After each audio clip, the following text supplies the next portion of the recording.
이스라엘 백성들이 금송아지를 만들어서 우상을 숭배함으로 하나님을 반역하는 배교를 행하고 말았습니다. 엄청난 죄를 저지른 것이죠. 하나님과 언약을 체결한 지 며칠 되지도 않았는데 그들이 하나님을 속히 떠나 반역을 행했기 때문에 하나님은 매우 진노하셨습니다. 하나님께서 모세에게 뭐라고 말씀하셨습니까? 이 백성을 진멸하겠다. 진멸한다는 것은 완전히 없애버린다는 것입니다. 민족을 말살시켜버리는 거죠.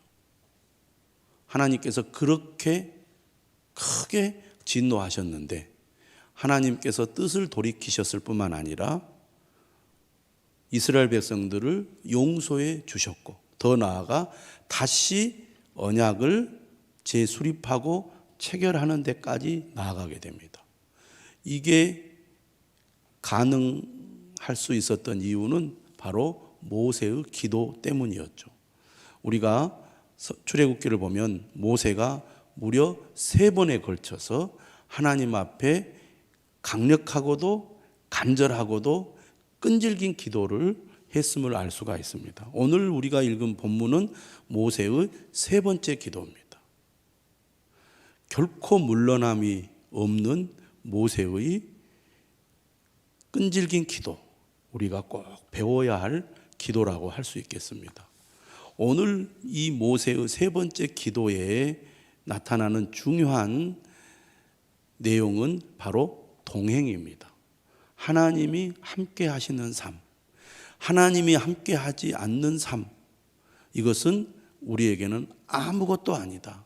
아무리 우리에게 좋은 것이 있다 할지라도 하나님이 함께 하시는 삶이 복 있는 삶이고 우리에게 의미가 있는 삶이지 하나님이 없는 삶은 다 헛것이다. 이것이 오늘 모세의 기도의 중심 내용입니다. 믿는다는 것은 무엇일까? 믿는다는 것은 곧 하나님과 동행하는 것입니다. 하나님이 우리와 함께 하시는 삶, 그리고 나와 함께 하시는 하나님과 동행하는 삶이야말로 진정으로 믿음의 삶이라고 할 수가 있습니다. 많은 사람들이 잘못 생각하고 있어요. 하나님을 믿으면 하나님께서 내게 필요한 것들을 주시고 또 내 문제를 해결해 주시고 그리하여 내 문제가 사라지면서 내 삶이 평안해지는 것. 하나님은 내 삶의 해결사, 그런 분으로 하나님을 생각하고 하나님을 믿는 경우가 많습니다. 믿는다는 것은 필요할 때만 하나님을 불러가지고 내 문제를 해결해주고 나를 도와주는 그런 분이 아니라 하나님께서 우리에게 진정으로 원하시는 삶은 항상 하나님과 동행하는 삶이라는 것이죠. 믿는다는 것은 하나님이 함께하는 삶이요, 하나님이 동행하는 삶입니다. 하나님이 강림하셔서 모세에게 말씀하신 이유가 어디에 있습니까? 하나님과 동행하는 삶을 살 수 있도록 준비를 갖추라는 것이죠. 하나님과 동행할 수 있는 하나님의 백성으로 준비되어야 하나님과 원만한 동행의 삶을 살 수 있다는 것이 하나님의 뜻이었기 때문에 하나님께서 모세를 통해서 율법을 주신 것이고 하나님이 그들과 함께하기 위하여 성막을 지으라고 한 것이잖아요. 그런데 이스라엘 백성들이 하나님을 거역함으로써 하나님을 배반하고 말았기 때문에 하나님께서 진노하셨고 그들을 진멸하려고 하신 겁니다. 정말 우리가 하나님을 믿는다면 하나님과 동행하는 삶을 즐거워해야 됩니다. 하나님과 함께하는 것을 즐거워해야 된다는 것이죠. 그런데 하나님과 함께하는 것을 귀찮아하거나 또 심지어는 부담스러워하고 거부하는 사람도 있습니다. 이것은 믿음의 삶이 무엇인가를 오해하는 거예요. 하나님 나를 좀 내버려 두세요. 귀찮게 하지 마세요. 나 하나님 믿어요. 내 마음으로 하나님 믿으니까 하나님 나를 귀찮게 하지 마시고 내버려 두시고 좀 멀리 좀 떨어져서 지켜만 보고 계세요. 이렇게 생각하는 경우가 많은데 그것은 바른 믿음의 삶이 아니라는 겁니다. 항상 하나님과 함께하고 하나님과 동행하는 것이 믿음의 삶이고 또 하나님이 우리에게 원하시는 것이라는 것을 알아야 합니다. 그렇기 때문에 하나님과 함께하고 하나님과 동행하는 것을 좋아하고 즐거워해야 합니다. 우리가 늘 예배의 자리로 나아가는 것은 곧 하나님과 동행하고자 하는 것이죠. 늘 말씀을 묵상하고 하나님의 말씀을 통하여 하나님의 뜻을 찾고자 하는 것도 하나님과 동행하는 삶의 모습이라고 하겠습니다. 기도하는 것도 마찬가지죠. 사람들이 그래요. 주일에 한 번 교회 가면 되지. 꼭 이렇게 날마다 새벽 기도하고 날마다 말씀 묵상하고 또 주중에 수요 예배, 금요 기도회, 주일 낮 예배, 주일 오후 예배 너무 많이 우리를 예배드리라고 요구하는 거 아닙니까? 그렇게 말하는 분들이 있습니다. 물론 사람에 따라 또 삶의 형편에 따라서 예배를 매일 자주 드리는 것이 힘든 경우도 있겠고 그것이 부담으로 여겨지는 경우도 있을 것입니다. 그런데 기본적으로 하나님과 동행하는 것이 믿음의 삶이고 하나님과 동행하는 것이 즐겁고 행복한 삶이라고 믿고 사는 것이 그리스도인이라는 것을 우리가 꼭 기억할 필요가 있다는 거죠. 여러분, 드라마를 보면 남자와 여자가 서로 사랑을 하게 될 때 날마다 만나잖아요. 날마다 전화하고. 너무 좋으니까. 그래서 결국에는 도저히 우리가 헤어졌다 만났다 할 수 없으니 함께 같이 살자. 그래서 결혼하는 거잖아요. 사랑은 동행하는 것이고 동행하는 삶이 기쁘고 행복한 것이 사랑의 관계라고 할 수 있지 않겠습니까?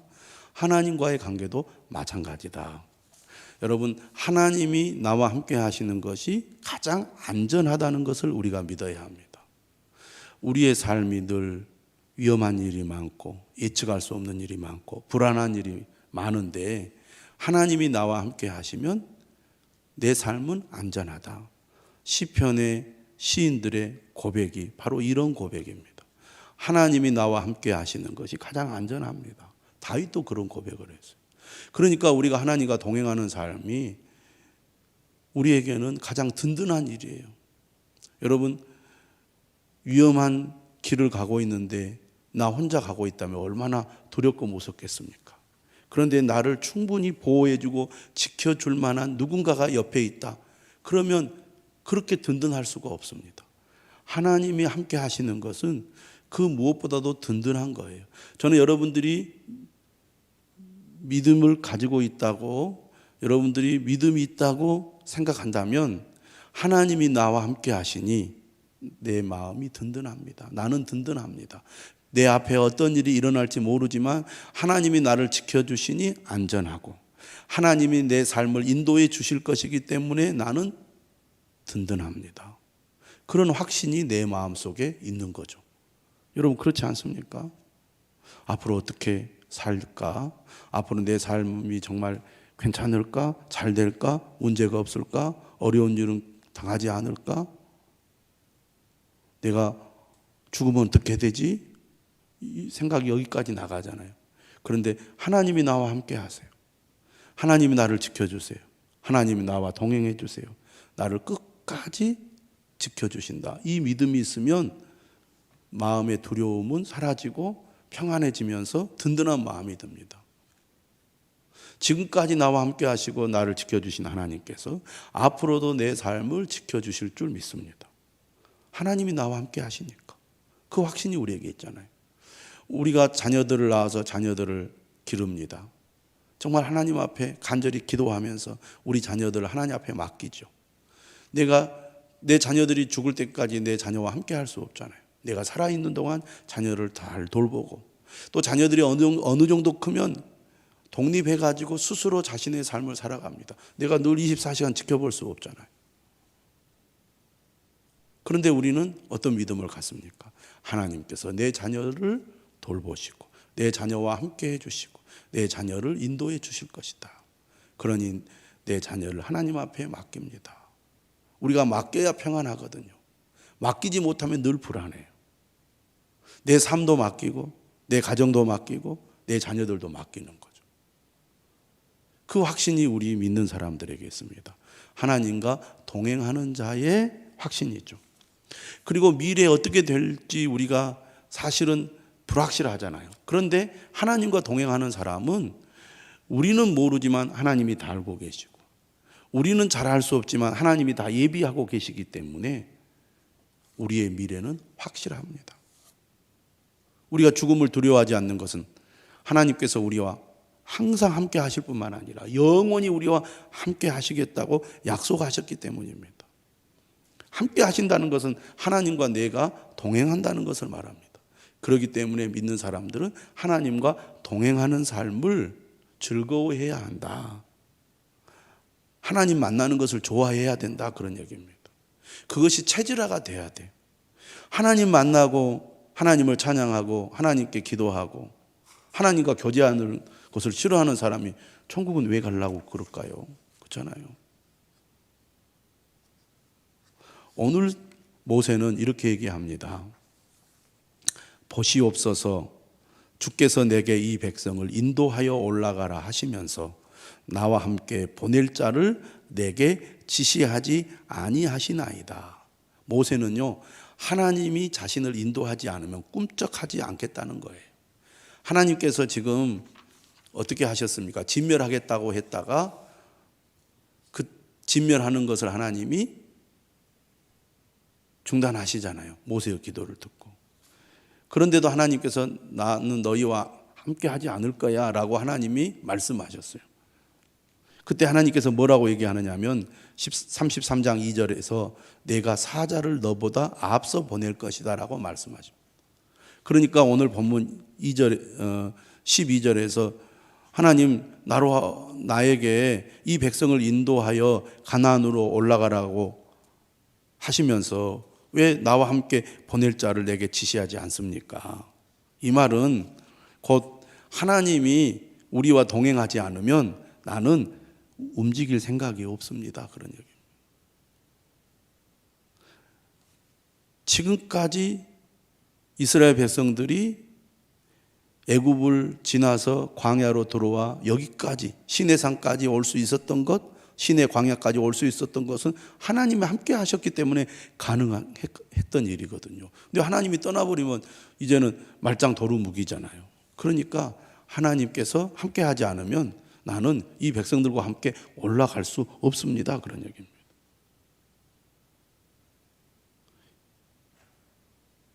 모세가 이렇게 간절히 기도하니까 결국 하나님께서 14절에 뭐라고 말하느냐면 내가 친히 가리라, 내가 너를 쉬게 하리라. 하나님께서 얼마나 간절하게 모세가 기도했던지 하나님이 어떻게 보면 항복한 거예요. 야복강가에서 야곱이 주의 천사와 씨름할 때 나에게 응답해 주지 않으면 나에게 복을 주지 않으면 내가 결코 놓지 않겠다고 끝까지 붙잡았잖아요. 그래서 이스라엘이라는 새 이름을 받지 않았습니까? 그런 것처럼 지금 모세가 하나님 앞에 그렇게 끈질기게 기도했습니다. 누가복음 18장에 보면 과부가 오난을 풀어달라고 찾아가잖아요. 그래서 이 과부는 가진 것도 없고 힘도 없는 사람이기 때문에 안 들어주려고 그랬는데 얼마나 간절히 끈질기게 원한을 풀어달라고 요청했던지 내가 도저히 들어주지 않을 수 없다고 해서 들어주는 그 예수님의 예화가 나오지 않습니까? 모세가 그렇게 기도한 거죠. 그런데 내가 친히 가리라, 내가 너를 쉬게 하리라, 이렇게 하나님께서 응답했을 때 모세가 15절에 이렇게 말합니다. 주께서 친히 가지 아니하시려거든 우리를 이곳에서 올려 보내지 마옵소서. 하나님이 우리와 동행하지 않는다면 우리는 올라갈 이유가 없다, 그런 얘기입니다. 근데 사람들은 어떻게 생각하느냐? 하나님이 함께 하지 않아도 괜찮습니다. 우리에게 복만 주십시오. 복만 내려주시면 우리는 만족합니다. 이런 생각을 하는 사람들이 많아요. 하나님이 없는 복, 하나님이 없는 건강, 하나님이 없는 성공, 하나님이 없는 물질의 복. 우리는 결과만 중요하지 과정은 중요하게 생각하지 않습니다. 그런데 우리가 아무리 건강하고 또 출세하고 돈을 많이 벌고 그리고 우리 자녀들이 성공한다 할지라도 하나님이 함께하지 않는 성공, 하나님이 함께하지 않는 건강, 하나님이 함께하지 않는 복, 이것은 진정한 복이 아니라는 겁니다. 이것은 다 헛된 것이고 껍데기에 불과하다는 거죠. 그런데 우리는 착각한다는 거예요. 하나님이 없어도, 하나님이 우리와 동행하지 않고 함께하지 않아도 복을 받으면 된다고 생각해요. 잘 되기만 하면 된다고 생각을 해요. 하나님과 동행하는 삶을 즐거워하지 않으면서 우리는 건강하니까 만족해야 하고 또 여러 가지 복을 받은 것으로 만족합니다. 심지어 우리 자녀들이 잘 되면 그것으로 우리는 만족해하는 경우가 많아요. 많은 그리스도인들이 우리 자녀들이 직장에 취직하고 또 좋은 배우자를 만나서 결혼하고 가정이 평안하고 또 경제적으로 안정되고 삶이 순탄하면 복을 받았다고 생각을 해요. 그런데 하나님과 동행하지 않는 복은 가짜 복이다, 그 말이에요. 오늘 모세가 그렇게 얘기하는 거예요. 주께서 친히 가지 아니하시려거든 우리를 이곳에서 올려 보내지 마옵소서. 16절에서 이렇게 말합니다. 주께서 우리와 함께 행하심으로 나와 주의 백성을 천하 만민 중에 구별하심이 아니니까. 진짜 복은 하나님이 함께 하시는 거예요. 진짜 복은 세상 사람들 중에서 우리를 구별하여 택하신 것이 진짜 복입니다. 그것을 우리가 진정한 복이라고 생각해야 됩니다. 그러므로 오늘 우리는 모세의 기도를 통해서 정말 우리가 중요하게 여겨야 될 것이 뭔가? 하나님이 함께 하시는 거예요. 우리가 곰곰이 생각해 봐야 됩니다. 하나님이 나와 함께 하시는가? 나는 그것을 믿고 있는가? 그리고 나 또한 나와 함께 하시는 하나님과 동행하는 삶을 살고 있는가? 그러한 삶을 즐거워하고 있는가? 그것이 진짜 복이고 그것이 가장 귀하다고 믿고 있는가? 여러분, 하나님이 함께 하시면 가장 그것이 안전하고 확실한 겁니다. 그것이 가장 큰 복이에요. 그 믿음을 우리가 가져야 됩니다. 모세가 34장에도 보면 드디어 다시 새 돌판을 만들어 가지고 산에 올랐을 때 하나님께서 뭐라고 얘기하느냐면 자비롭고 은혜롭고 노하기를 더디하고 인자와 진실이 많은 하나님이라고 말씀을 하셨을 때 모세가 8절에 이렇게 9절에 이렇게 하나님 앞에 고백을 합니다. 주여 내가 주께 은총을 입었거든 원하건대 주는 우리와 동행하옵소서. 주는 우리와 동행하옵소서. 이는 목이 뻣뻣한 백성이니이다. 우리는 늘 악하고 어리석고 미련하여 늘 잘못된 길로 빠지기 쉬운 존재들입니다. 믿음이 있다는 분들도 쉽게 유혹을 받아서 죄에 빠지고 거짓에 빠지고 잘못된 길로 빠져요. 그런 분들이 얼마나 많은지 모릅니다. 하나님과 동행하지 않으면 금방 거짓에 속고 죄에 속아요. 위험한 길로 가게 됩니다. 그러니까 하나님과 동행하는 삶, 하나님이 함께하는 삶이야말로 우리의 삶에 가장 중요합니다. 저는 우리 성도들이 이처럼 하나님과 동행하는 삶을 살아갈 수 있기를 바랍니다. 동행하는 기쁨을 누리기를 바랍니다. 동행의 능력을 누리기를 바랍니다. 에녹은 300년 동안 하나님과 동행하였기 때문에 죽지 않고 하나님께 불러가심을 받았습니다. 오늘 우리도 모세처럼 에녹처럼 하나님과 동행하는 삶을 살아갈 수 있기를 바랍니다. 하나님, 내 삶이 하나님이 함께 하시는 삶, 하나님과 동행하는 삶이 되게 해 주시옵소서. 우리 다 같이 통성으로 간절한 마음으로 하나님 앞에 기도드리도록 하겠습니다. 오늘 실시